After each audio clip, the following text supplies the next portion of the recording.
I mean, he's played a couple of Zerg vs. Protosses, but those are kind of silly. I mean, remember the games against Axelav, where Sen would go like Hydra, slow Ling against his opponent. So it's really hard to say what Sen is going to do. He's very unpredictable, but I'm really hoping that Sen will bring his A game as well. And what's an NASL finals without Sen? Without the red carpet run from Sen. Without him finishing 3rd place again. Let's hope not, right? Day 9. The Day 9 curse. The Day 9 curse, man. He is so mean, Day 9. Sean, I can't believe you did that. Let's go ahead and introduce our players right now. In the bottom left-hand corner, as the blue Zerg, we have Gamma Bear Sen, starting off on Daybreak up against this player in the top right-hand corner. It is, of course, Slayer's Alicia, the runner-up for MLG Anaheim, and also, I would say, my new favorite Protoss right now. Really? Dare I say it, my new favorite Protoss. I was just really impressed with his PVT when he took out Puma on one of the sub-stages. That was just like the best display of PVT I've seen in a very long time. I haven't been impressed with a lot of Protoss' PVT, and Alicia just struck me as like, wow, he is playing super standard, playing it by the book, and outplaying, of all people, Puma. NASL's favorite person. Yeah, but Puma wasn't on NASL turf. That's what it is, man. Yeah, it's kind of like in Yu-Gi-Oh! If you put like a field card and you get a bonus based off like your surroundings. That's what Puma is. When he gets an NASL mode, automatically his units do like 5 more damage. Yes. That's like actually how it works. It's not even fair. But it should be. Yep. And we should actually have you to. And the other nerf. 2 people. Puma has to play on a handicap from now on. By the way, in NASL to make it even. I never ever played Yu-Gi-Oh! The cards. I thought it was kind of silly. Loved the TV show. Loved the TV show. I was like, oh my god, he just played his trap card. Oh my god, I had no clue. Like, how could he not have seen that? Oh, and then the guy hit the card down on the opposite way. I'm like, oh, obviously that's a trap card. He's like, no, this is not a trap card. I tricked you into thinking this is a trap card. In fact, it's a regular card. Boom! And he kicked his butt. It blows my mind sometimes they even break the rules in the show just so Yuki can win. I'm like, wow, now it's a real anime TV show. Anyway. No, sometimes a player who also seems like he breaks the rules. Sen feels like his EVP, things that he does shouldn't work. When we saw him go for a lot of Roach Ling aggression, sometimes he goes like Roach Drop on Daybreak especially. Sometimes it just feels like these things shouldn't work, but the way Sen also uses his units in tactical manners, I just think it's really cool. Some of the ways he fakes out his opponents. Yeah. Sen is just as much of a cerebral player as he is a mechanical player. Sometimes it just doesn't make sense how much skill this guy has. Yeah. It's funny, when I talked to him while he was over here for this Sunday Showdown, he was saying, oh yeah, there's no one in Taiwan that could actually play against me that, you know, I could actually get any practice from. Everybody is significantly worse than me. And I want to... yeah. I know, he just said that so matter-of-factly as well. Yeah, he's like, everybody's so noob. He said, everybody's so chobo, actually. Yeah. That's his word. But everybody's so chobo, who can I play with? And then he said, they play like you, Gretorp. And I was like, oh... But anyway, that's beside the point. He was saying, like, oh, the only place I can go to is Korea. And it really just shows you, like, it's hard to play when you have no training partners, right? When you have nobody, even in your own country, that you can kind of exchange with and talk with. But Sen, it doesn't matter. He's still a world-class player without that. Think about if he had that community around him, the player pool around him to actually play at his caliber. Think about how good of a player he would be. That would be... maybe. Never know. I still think Sen is pretty good considering the fact, and I can expect him to do pretty cool things as well. I think he's fantastic. Now, Alicia has been really, just like you said, redoing a lot of his PvZ. Now, he's been kind of experimenting with a lot of builds. There's a lot of things that makes him really capable on this map. We saw him go DTs on this map into Blink. We've seen him go Stargate on this map without making a single unit to begin with. So he's got a lot of his own very small variations on pretty much the same exact thing, but it's kind of like Alicia's style, which is really cool. Now he is opening up with his Zealot Stalker, and he could choose to pressure. We've seen a lot of Protosses really be more active, and especially against Sen. I think the latest I've seen Sen take his gas was 8 minutes once in a ZVP, but he's going to get it considerably earlier, going for triple gas at the moment. Yeah, I think this is the right decision. His reads right now are gateway pressure, obviously. You can see the Overlords getting in here, the Chrono Boost being saved up on both of these. And yes, he will see this second gateway over here. I think he saw the other gateways, or at least one. Yes, he sees a couple gateways in the back over here too. So this is like the most obvious 4-gate ever. And I feel like 4-gate was good maybe a couple months ago. It still can be, but it's very rare at this caliber of play. Quick Twilight Council at middle of the 7-minute mark, and you can see Alicia already getting gases 3 and 4, looking more like Alicia wants to lean towards that quick DT tech, what we've seen him do in the past. But of course, that just gives him more flexibility if he could just switch up to Blink and go for a huge timing to punish Sen. Sen, again, one of the greediest Zergs that you'll ever see. That's what it feels like. It feels like he is going for just a regular Blink Stalker play directly after this. The Twilight Council isn't pushed out super early, which makes me think that it's just going to be a +2 timing after the obvious 4-gate pressure. Very nice pickoff, by the way, on that pylon in the top left-hand corner, but there's another pylon over here that is right next to the third base. We'll see if he's able to do any damage. Yeah, now as long as Alicia can keep this pylon up, he can just pretty much use it as a point to really confuse where Zerg is, because, you know, confuse Zerg where he is. He can kind of poke back and forth. You can see him moving into the natural and also just threatening. He's sharking at this point. Sen doesn't exactly know where Alicia could pop in, but a pretty critical supply block right now for Alicia. Needs to be able to get up his pylon count. You can see he's warping in sentries back at home, and I guess he's just going to fake aggression at this point. Wants to force some units out while he can power up to the point where he wants to commit to that Blink attack. Yes, and right now I think Sen's in a great position. What he's doing so pivotally is getting his lair up. You really need to prioritize lair tech after some sort of 4-gate, because you know it's inevitable that, or it's not inevitable, but it's most probable that they have some continued aggression behind this. To expand after a 4-gate is actually really weird in my opinion. I'll go into that a little bit later, but the fact is, you get the lair for the Glio reconstitution. That way you can actually deal with Blink Stalkers a lot more efficiently. Yeah, and Sen is doing a very characteristic thing of him, which is go triple gas into +1 carapace. He loves this to keep his units a lot more alive. He wants durability over just a raw power, especially when you're dealing with Zealots early on and with supporting with Lings.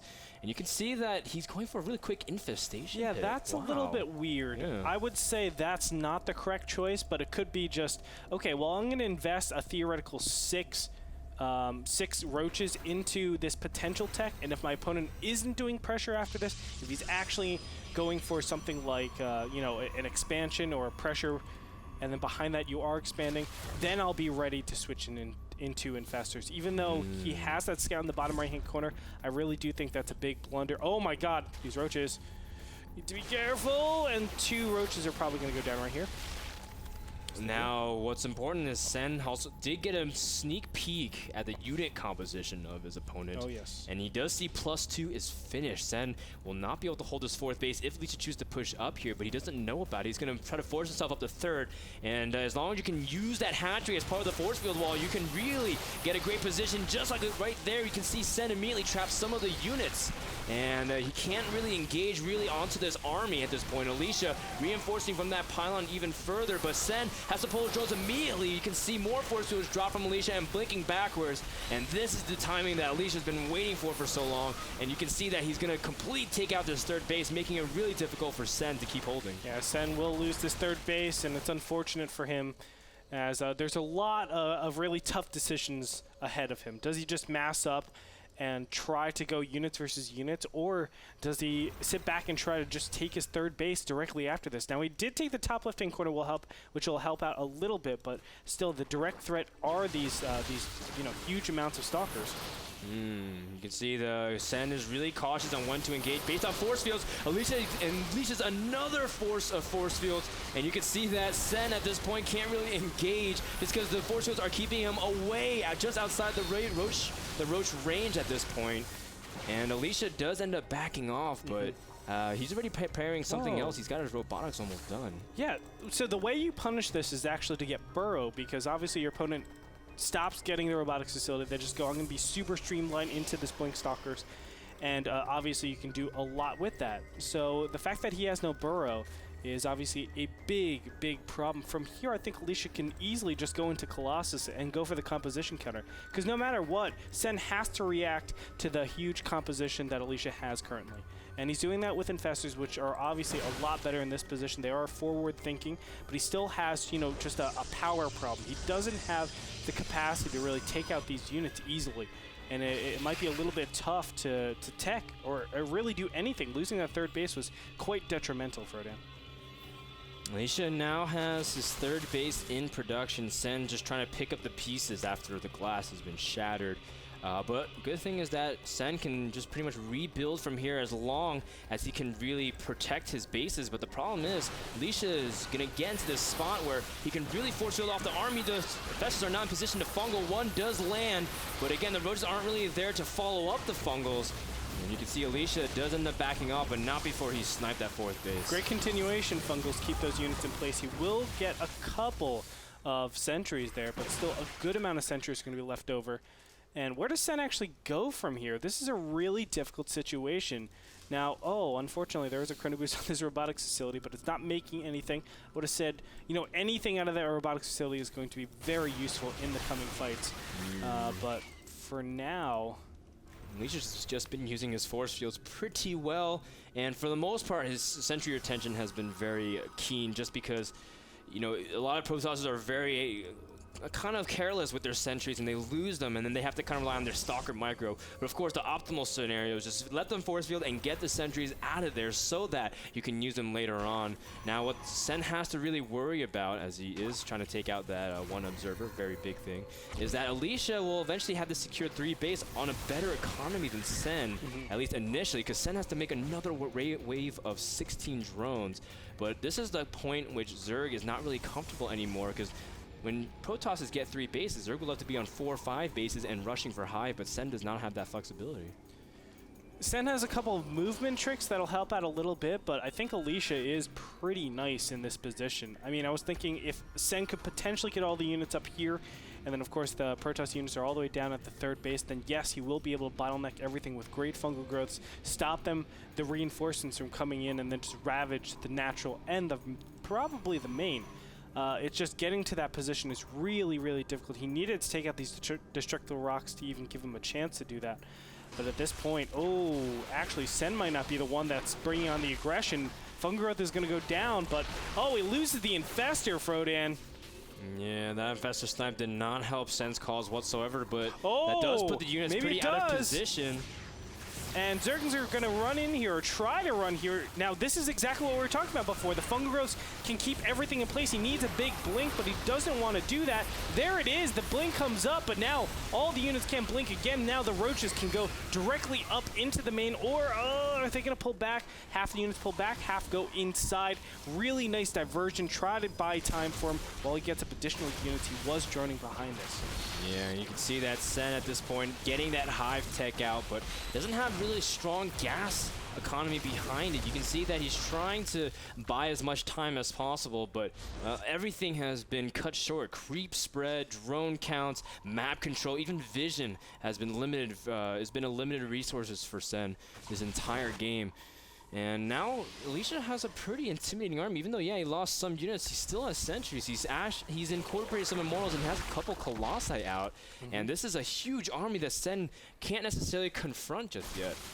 You know, it's interesting. The Infestor count really throws a big wrench into things, because look at how much energy they have, surprisingly. I don't know how they got that much energy, but they do have a lot. It's really, really cool what Sen has been able to muster up, especially with losing the third base like that. So very nice job, but I guess all in all, that push from the bottom side for those Stalkers and the Sentries and everything was the incorrect choice, because exactly what we said before, they chase, and then Sen was able to take beautiful positioning up here and do significant damage. Now, it wasn't crushing damage, but it gave Sen the opportunity to tech from Lair Tech into, well, I guess really push a lot more into his Lair Tech.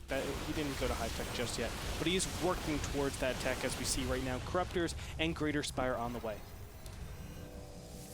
See that Alicia's just going to play this very methodically, going to get that fourth base up and take the center position where he can constantly reinforce from. And just non-stop pushing, because this is the time where he wants to strike Hive Tech has finished, but he doesn't have Greater Spire up, so Sen does not have the Brunos out he needs in order to engage. He's going to blink forward and try to snipe some of the more Infestors. Sen has to force to engage at this point, but the Roaches are way out of position, not able to really do anything against the Stalker count. You can see the huge concave from Alicia. The Colossus pretty well protected. The Corruptors really can't do anything, and Alicia is going to steamroll his army. GG gets called out, and Slayers Alicia takes game number 1 of this best of 5 and jumps out of the gate running.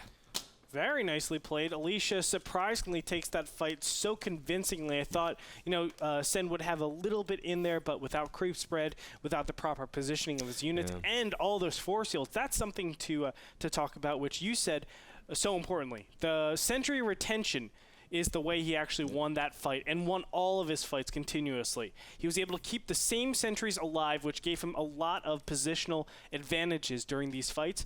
And that's why you saw, I think, such a one-sided battle at that last fight. It's because there was so much gas still invested into that Protoss army. Game number 1 was brought to you by Epson, the #1 projector brand worldwide. Check them out at epson.com for your projector needs. We'll be back with game number 2 between Sen and Alicia. Can Sen make the comeback or we fall 0-2? It's do or die. Sen needs to win game number 2, and it's going to happen after this break. We'll be back in a minute at the North American Star League Playoffs, day number 1.